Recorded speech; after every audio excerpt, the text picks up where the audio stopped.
Is menopause making you wonder if that sexual spark is gone for good? Today, we're getting real about how to bring back the desire and intimacy that menopause can make feel distant. We'll share straightforward tips to reignite that spark, from connecting deeply with your partner to simple ways to turn up the heat. If you're ready to rediscover a vibrant sex life, this episode is packed with the insights you've been looking for. Let's dive in and make that spark sizzle again. Stay tuned to this episode of the Menowave Lounge, Hot Flashes and Cool Conversations. Hi, everyone. Welcome to the Menowave Lounge, Hot Flashes and Cool Conversations. I'm Coach Robin, and this is Coach Marti. Hi, Marti. Hi, Robin. And today we have Coach Allie with us. Hey, everyone. Hi. Welcome to the show. Thank you for having me. Allie Theiss is a board-certified sexologist, podcast host, and relationship expert renowned for her innovative approach to holistic sexual wellness. She is dedicated to transforming the lives of menopausal and postpartum women who view intimacy as a chore, offering a compassionate and comprehensive approach to sexual health. As the driving force behind the Passion Zone, Allie employs her signature SheBeMe whole woman framework to address the multifaceted nature of women's sexuality.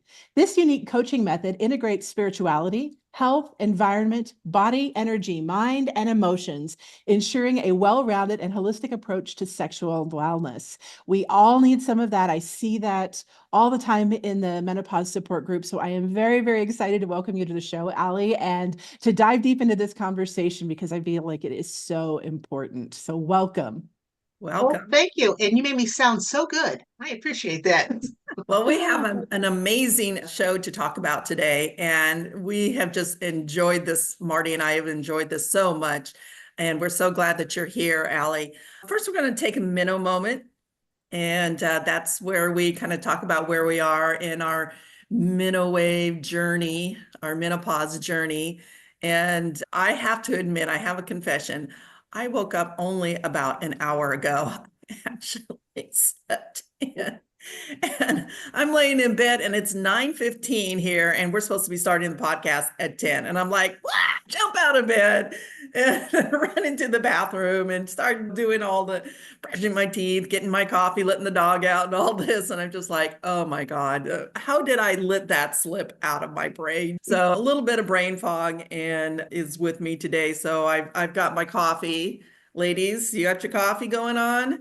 My coffee going Definitely. on. There we have it. All right. Anybody else feel that same way? Like their brain just lets them down every day? For me, it's not so much my brain lets me down in little bitty ways. And as we've talked about on the show, I think what really helps me is just to give it a lot of grace and a sense of humor.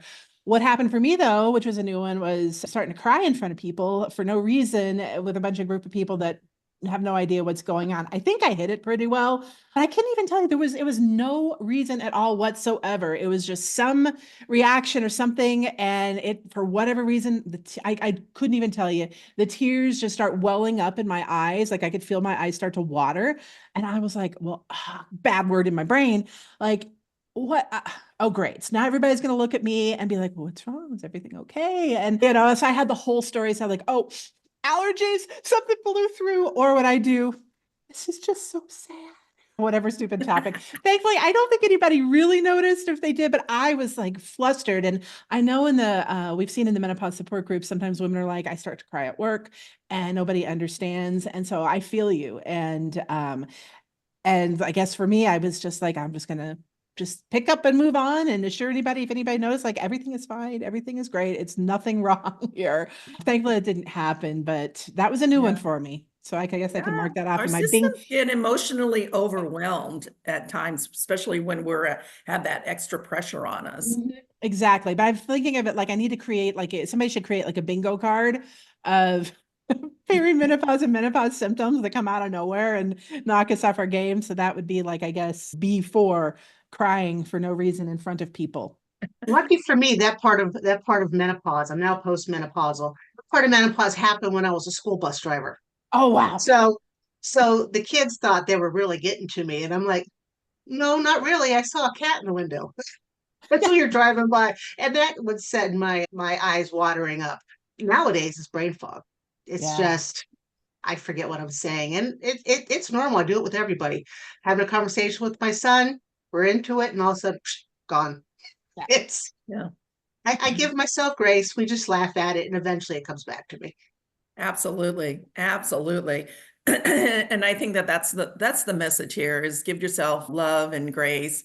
Laughter is the magic key in my book. And when I find myself doing this, I just like, okay, this is menopause. I just love this.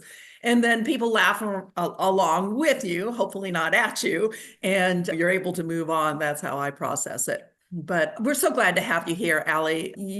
There's so much that we want to talk about. But first, I just want to ask you a question. How did you get started in all of this? Well, I'm the type of person you tell me to avoid something, I tend to look into it. And growing up in my very Catholic household, sex was very taboo. It was a no starter. So I used to go into Walden Books and look at Dr. Ruth to figure out what's going on. And so I knew some more stuff than my friends did. And they would come to me in our 20s and ask for advice. And I'd give them advice that I knew from Dr. Ruth, passing it on. Fast forward a little bit, and I started doing relationship coaching, just pure relationships. And people kept asking me about sex. I'm like, well, I think this is something I probably should learn more about. I'm out of my parents' house. I can buy books and stuff, and they won't know it. So that's how I got started. I ended up getting my bachelor's in psychology because I want to know the psychology of sex. So how do people think? What's all behind it?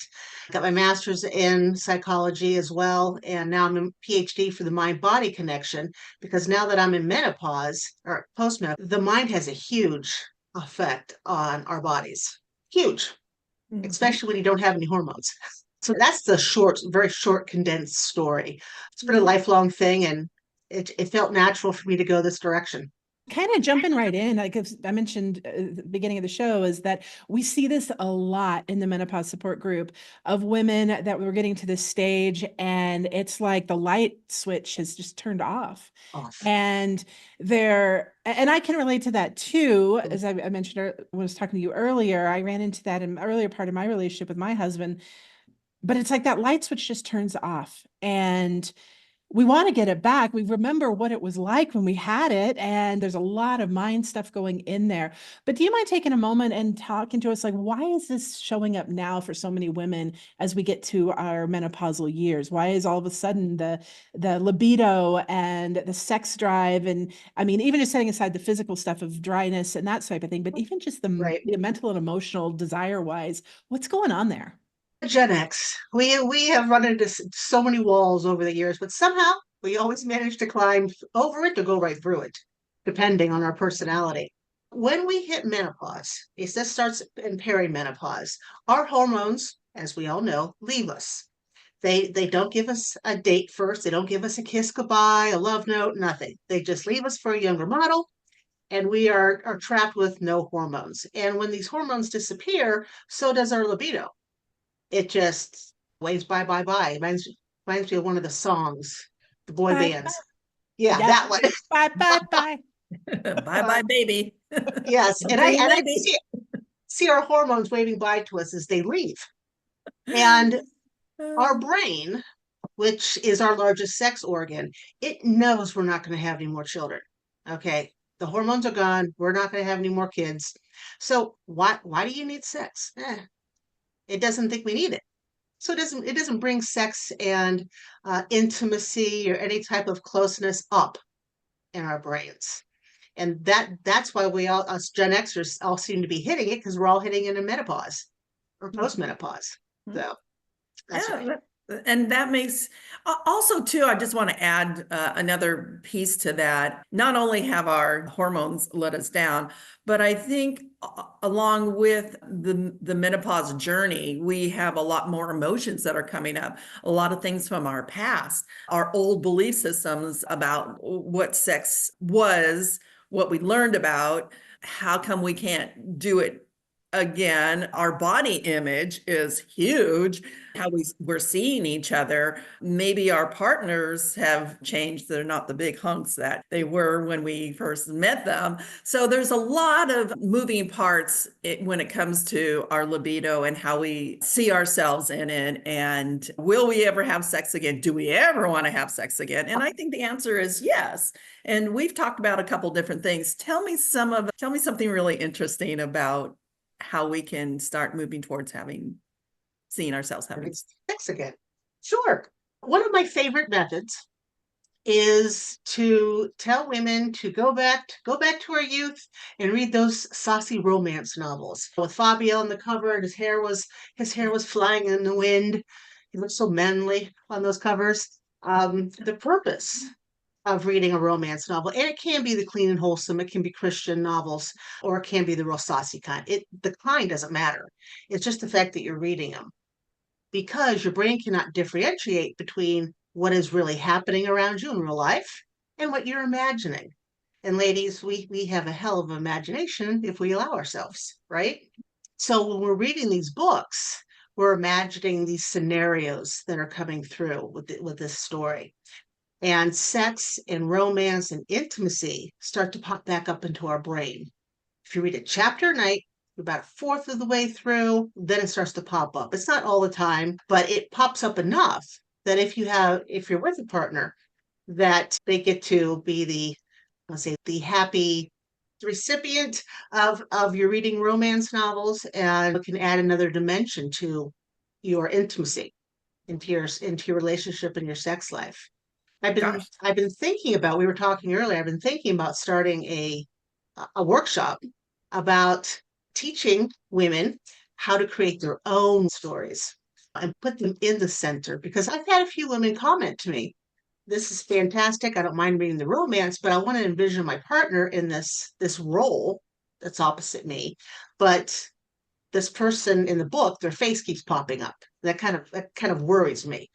So I'd like to start letting women create their own romance for personal use only. Yeah, yeah. I love that idea. I would never have thought about it until we had this conversation, but it's so true because we are visual. Well, I am. I love the visuality of when you're reading a book, you get to see yourself in it or whatever is going on, you become part of that story. So why not create your own story and be a part of an amazing story, a romantic story? I love that. I think that that's such a great tip to share with our listeners. Golly, I'm going to have to try that now. Allie, I have a question. So let's go back a little bit about to the relationships, because I know that a lot of times the partner who wants to have sex starts taking it personally. And they're like, I just wish you loved me like you used to love me. And I wish I knew what I could do to make you want me again. And I know that for a lot of women, that's just even more pressure, because from what I've seen in the group and also from personal experience, like, no, I love you just as much as from the height of our relationship. It's not that I'm not attracted to you anymore. It has nothing to do with you. It's me. But I know for a lot of women that it's just like an additional thing of pressure on them. It's like, oh, well, now he thinks I'm rejecting him, which I guess I am, but I don't want to. I want nothing more than to be back in the wanting to jump your bones and do it on the side of the road like I did 5 years ago. What do you say to when that comes up? Well, you need to show yourself and your partner some grace, because Gen X, as we all know, most of us, not all of us, but most of us, menopause wasn't a conversation with anybody until we hit it. And if we didn't know what was going on, our partners certainly don't know what's going on. And a lot of men that I've talked to, their wives tell them, well, I've hit menopause and this is what's going on. Some men go, well, that just sounds like an excuse to me. Right. The women tell me this, and I say, well, please let me talk to them.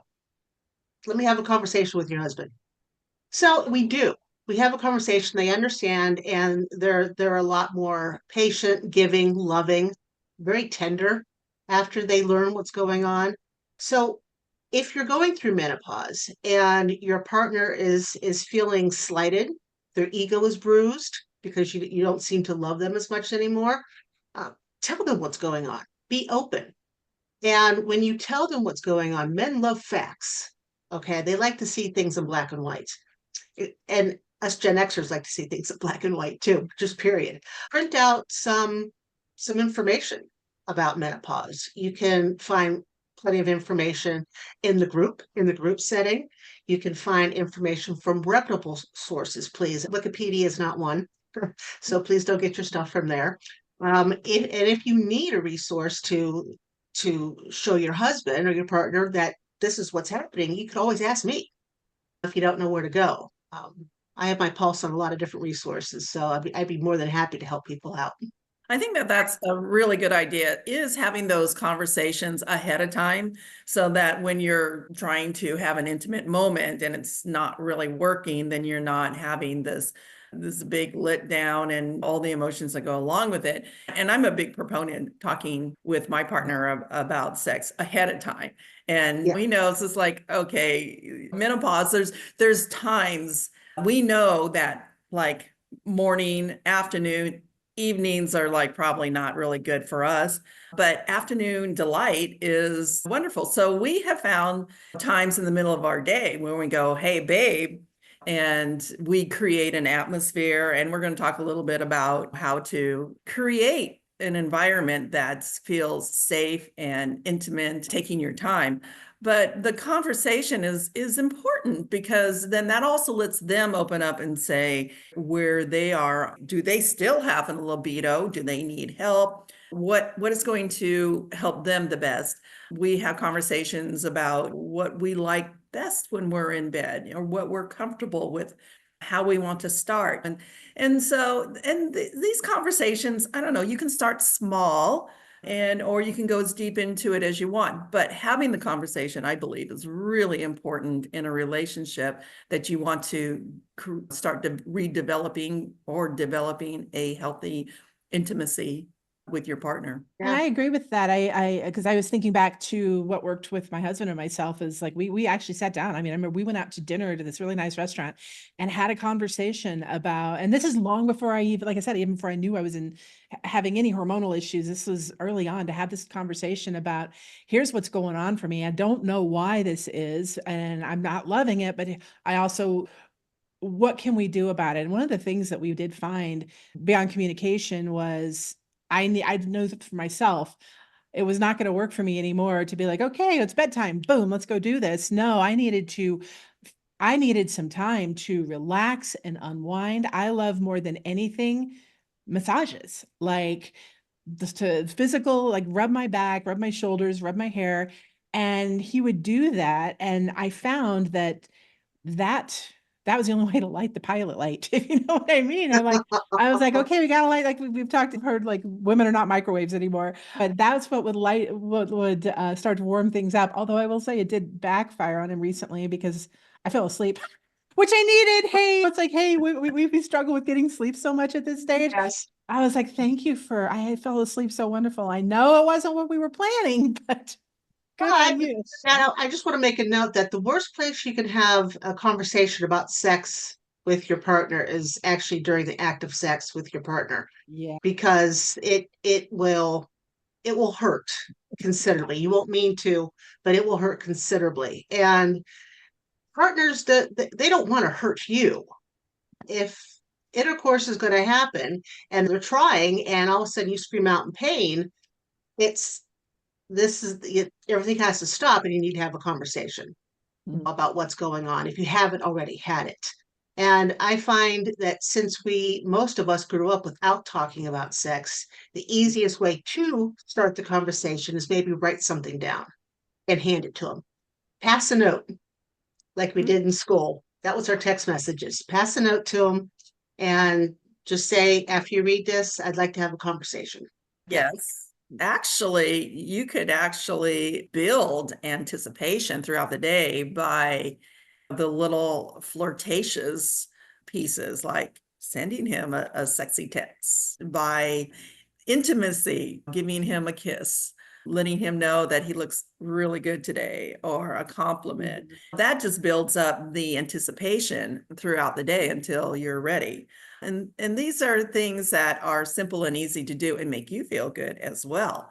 I know that I always try to put on a little bit of a cologne that I know that he likes, so that when he's near me, that I smell really nice.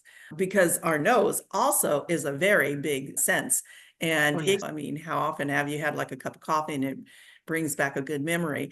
But perfume is the same way, as long as it's not overbearing. But it's just these little things that can start the water simmering, so to speak.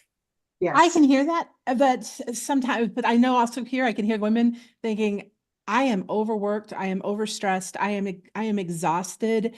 What do you say for women who may think, well, maybe he needs to be doing that more for me versus because I am just completely like focused on all the things I have to take care of. As much as I want to do try to give him kisses and let him know how much I want him during the day, what about those women who really just that's like completely the furthest thing from their mind with the stress of going on day to day to day to day. And then it's like at nighttime, it's like, okay, let's get busy.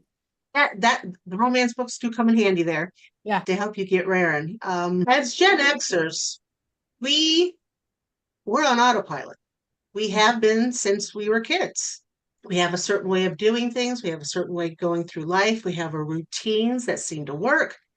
And when a routine is interrupted, whether on purpose or maybe not on purpose, it jolts us out of our day-to-day clog. And I think our day-to-day clog and being on autopilot contributes to the overwhelm, contributes to the stress, because day in and day out, the exact same thing all the time.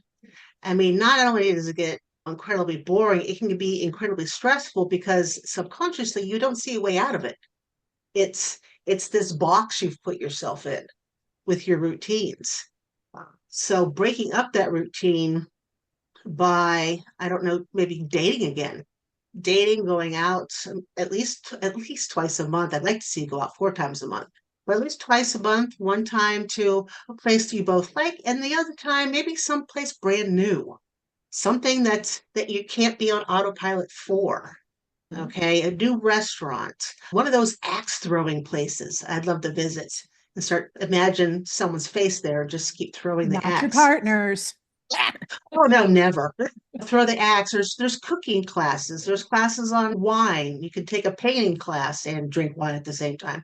So there's lots of things that you can learn together. Skydiving. Not that I recommend jumping out of a perfectly good airplane, but if it's something you've never done, it would definitely be out of the norm. And it's another layer to your conversation that takes you out of the clog of day-to-day life. The word that came to me is pattern interrupt. Is that Yes. yeah? So like, and I totally see that with what I asked earlier is like we're just going, like you said, on autopilot. La la la. Everything's the same. Everything is the same. We're not thinking of sensuality. We're not thinking of pleasure. We're not thinking of all of that. But to have that pattern interrupt of oh, let's go out to nice dinner or let's go for a Yeah. walk or go do all of these things.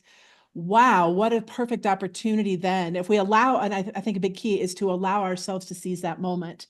Because I think I know in my past I've been like, no, I am so focused on my schedule like this, but to really take out of it, and then that can open us up to new ideas and new feelings, or let those old feelings come back because we are out of the autopilot drone day to day to day to day. So I love that. It just came to me as True. I'm hearing that. And with our clog, with our day-to-day stuff and our Mhm. autopilot, we are so used to being driven to get things done, to check things off the list, because that's how our parents were. Yeah. Boomers, get things done, whining, get it done and over with. So that's what we do. We put our heads down, we go down our to-do list in our head, and we get the things done we need to. Not they didn't take time out for themselves. We Right. certainly haven't taken time out for ourselves, and that needs to be something to put into our day-to-day life. And take the having sex off the checklist. Yes. Yes. Have it be something enjoyable as opposed to a chore on Yeah. your to-do list. Wow. So, speaking about not making it into a chore, what are some of the things that we can do to change that up? How should we be thinking about that? Well, that's why I developed the SheBeMe method.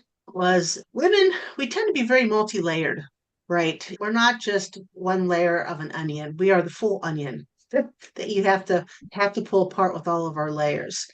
And with these layers, things need to be going our way in those layers. Not perfect. There's no such thing as perfect, but at least going in a positive direction.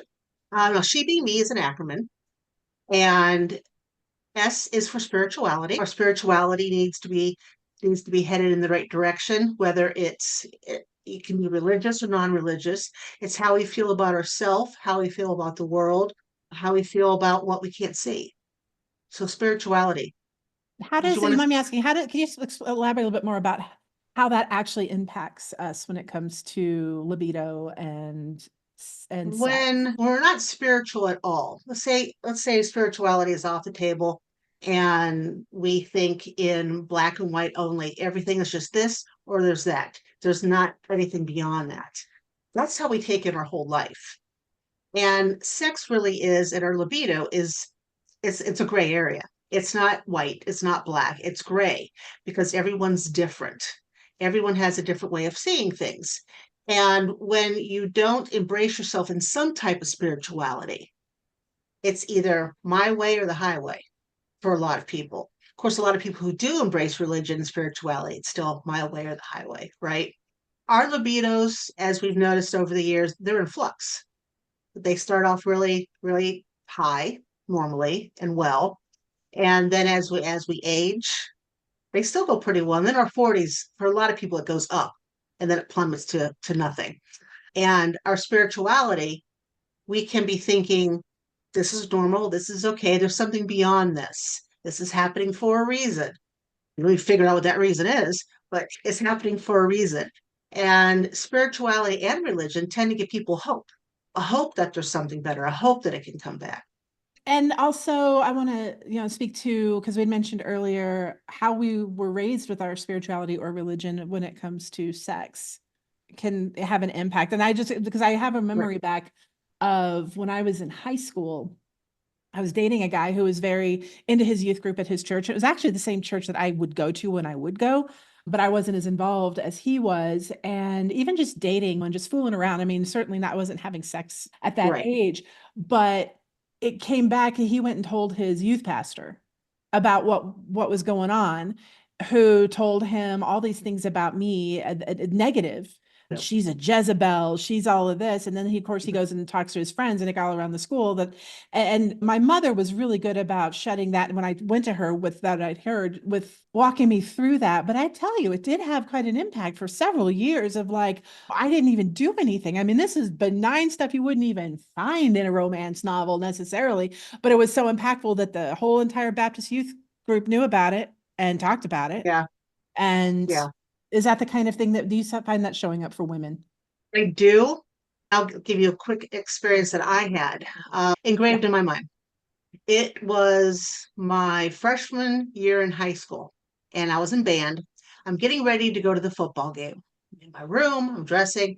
My mom comes bursting in and tells me that the next door neighbor saw me kiss one of my bandmates in the stands, and I have horribly embarrassed the family. So that was something that it was forcefully told to me, don't embarrass the family, don't.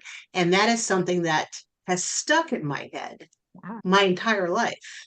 When I do something, that pops up. I mean, I'm a sexologist. I talk about sex all the time, and it still pops up every once in a while. And I'm like, nope. And that's what you have to do. You have to be mindful and in the present that that thought has popped up. And you have to tell yourself that's not me anymore. That has no relevance to my life. And bring in a thought that is relevant to your life, which it sounds easier than it really is because you have to be paying attention. Again, it's the autopilot thing. You have to be Right. paying attention to what's going on. Well, and that's so true. I mean, I think this really applies for a lot of women across the board on because we were never really taught or even really shown, and I'm saying this generally, what a good, healthy, loving relationship was, even if we had parents growing up or not single parents. We were never really shown what does a good, healthy relationship look like that's loving, not necessarily sex in your face kind of thing, but even that conversation never really took place, like not in my home. I mean, my mom and dad never really talked to me about what sex was. I mean, we kind of learned it from school or from other people. I mean, in our age group, it's like, oh, Sally's going out with, and they made it to first base kind of thing. Yeah. So we never really understood what that was. And then here we hit our teens and the hormones are running all around, or we're in our 20s.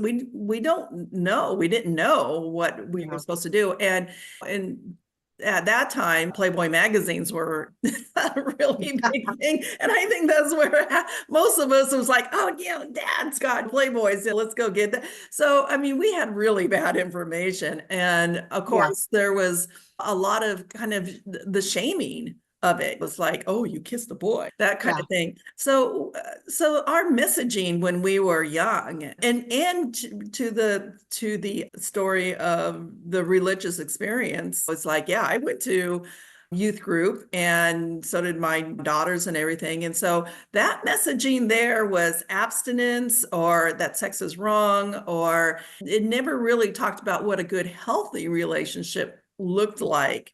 And every once in a while, you would see somebody that was in high school and they were going steady for like, they had to be doing the deed, but you thought that it was like holding hands in the hallway. And I don't know. I mean, there's so many scenarios that we run through our brain, but this is the basis of what we started our belief systems, understanding what sex was. And our 20s may not have been healthy, good, or some of it could have been. I mean, maybe you were in a good, healthy relationship, but for a lot of us, the 20s that's where we experimented with our sexuality. Mm-hmm. And that leads us to today. How do we view our sexuality since we're not 20 anymore? And we have to like redefine what our intimacy is, what our sexuality is, and how we feel comfortable with our bodies and who we are and our partners. So it's a whole different playground from what we grew up with. Very interesting. That it is. Yeah, it's very interesting to see, but just how that basis of spirituality and how that factors in religion. So what is the H for? Oh, the H is for health. Okay. Physical health and mental health. A lot of times where our body hurts, and menopause, with that joint pain, that stiffness. We have hips that hurt, arthritis that starts to show up, the whole 9 yards. So physical health is important. There's some things we can do and we cannot do anymore. Mental health, which is vital, since our brain is our largest sex organ. We have to be mentally in the right spot to have sex and to enjoy it. Yeah. If you're not in the right mental space, it's a check something off your list, and it's really not good for either one of you. So what would you suggest? I mean, how do you get into a headspace if your body is just going, I don't even want to see that? How do you get mentally excited about sex again? There are a few things that I do in order to get my body pumped up, so to speak. I like to listen to music. Music kind of like brings it all together, and it's all happy music. I'm not gonna put on something that's gonna make me start crying.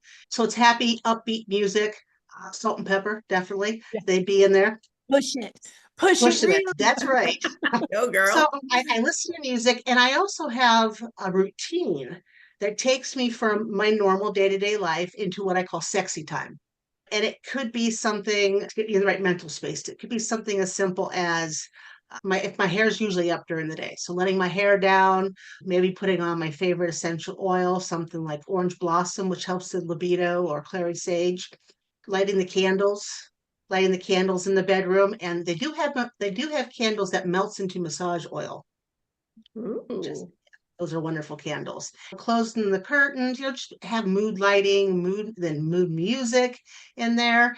And we have to go in prepared, because again, we're not in our 20s. So lubricants sitting out on the nightstand. I'm in the right space. I know what's about to happen. I'm stress of the day has left me behind. I'm not Allie the sexologist. I am Allie sexy time. No, it's a different person. And that's how I get into a good mental space, when I wouldn't have been in that space during the day. Right. We have morning routines, right, that we do every morning to get us up, get us ready, get us in the right mind space for work, a lot of us. And then we have nighttime routines to wind down at the end of the night and get us ready to go to sleep. Well, there should be a routine to help you get in the mood to have intimacy and sex with your partner. Again, we're not in our 20s. We're not a switch, we're not a microwave. Turning the knobs just doesn't work anymore. We need more to it. And it's also important to note for both partners that traditionally, throughout our lives, until we hit menopause, women are about 15 minutes behind men when it comes to being turned on and tuned in. When we hit menopause, it's about a half an hour.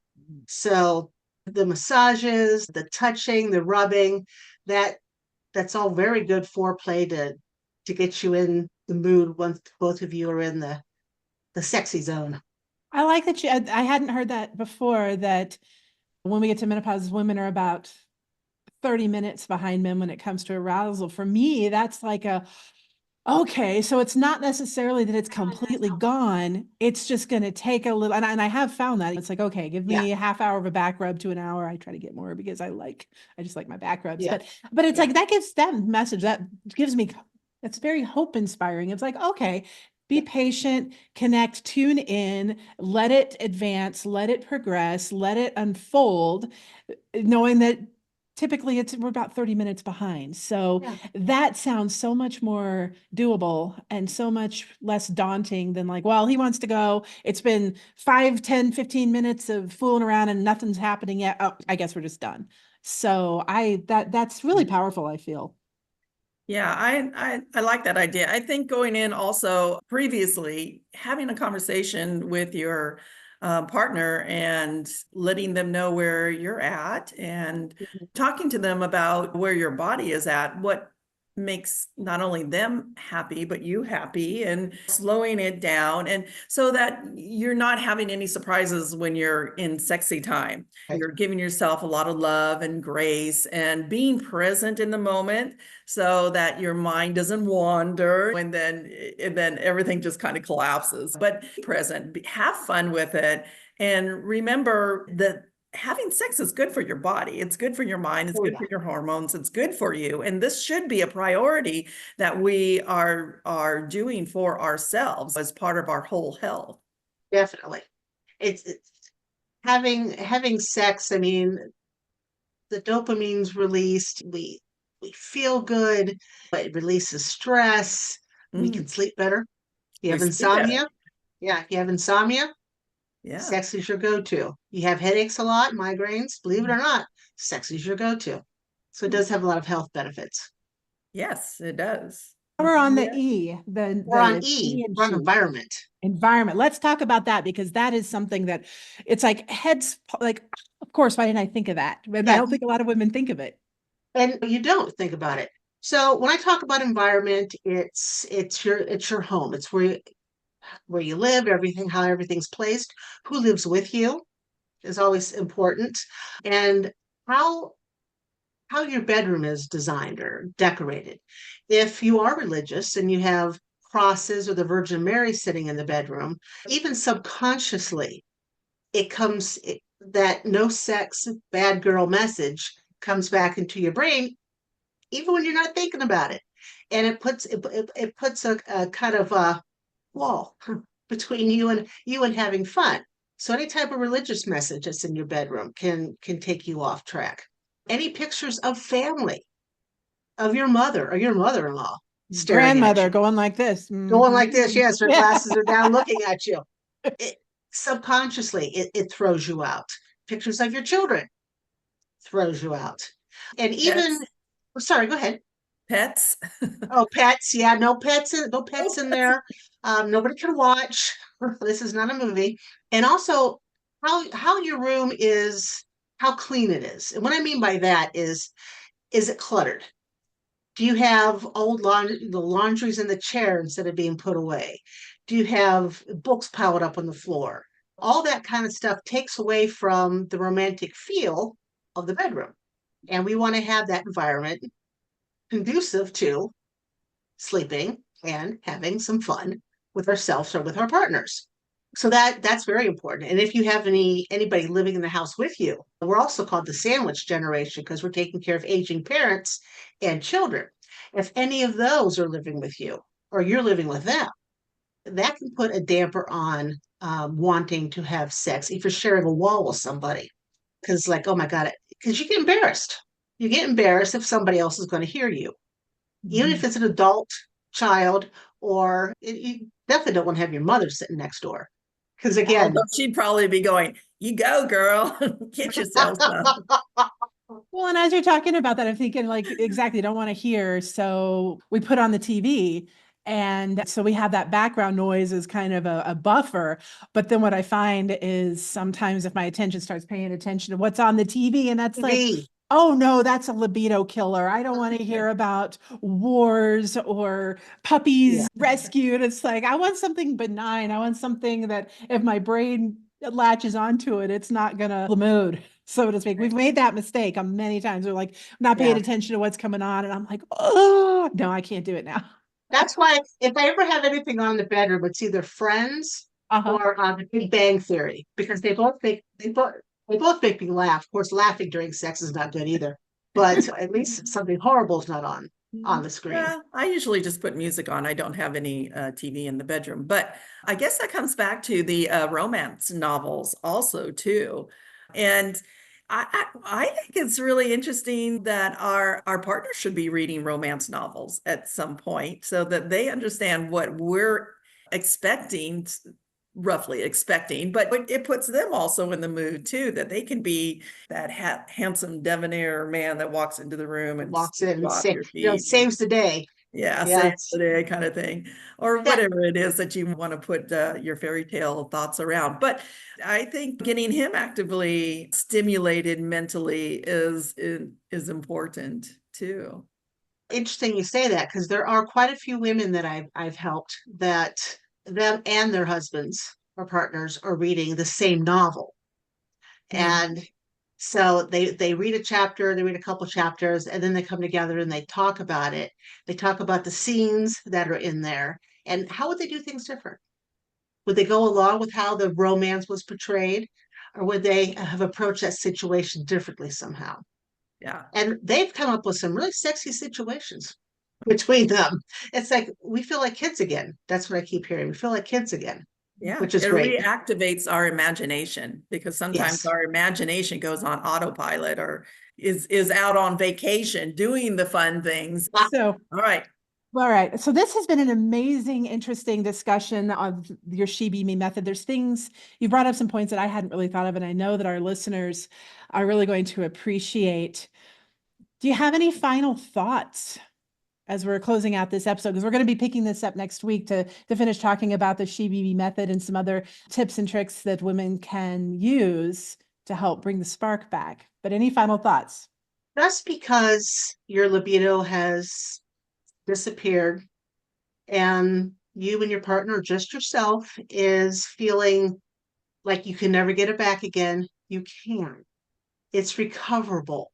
You can have it the whole third act of your life and have just as much fun, maybe a bit differently than you did in your 20s, but the fun is still there. That's awesome. So my final thoughts, I love this conversation because I think it really makes us get out of tunnel vision of thinking that there can't be, because our body's not working, our hormones have gone, that there can't be an intimate relationship with our partners. And so I just really love that we're opening up and having these conversations, because if you can just take away a couple things that can intrigue you, conversation, romantic novels, environment, thinking about your health. I mean, this is a way of switching the mindset around your libido. So I'm just really excited that we're having this conversation and that we're going to continue it next week. So stay tuned, everyone, for next week's episode. And thank you for joining us on the Menowave Lounge, hot flashes and cool conversations. Thank you for joining us in the Menowave Lounge. If you'd like to connect with Marti, Robin, our guests, or any of our expert Menowave care providers for personalized advice and support, head on over to our website at menowave.org and fill out an assessment that will match you with a provider who knows just how to help. Remember, you don't have to face menopause alone. Our team is here to provide the guidance and care you deserve. So, take that step towards reclaiming your well-being and connect with a Menowave care provider today. Thank you again for tuning in, and we'll catch you on the next episode of the Menowave Lounge, Hot Flashes and Cool Conversations.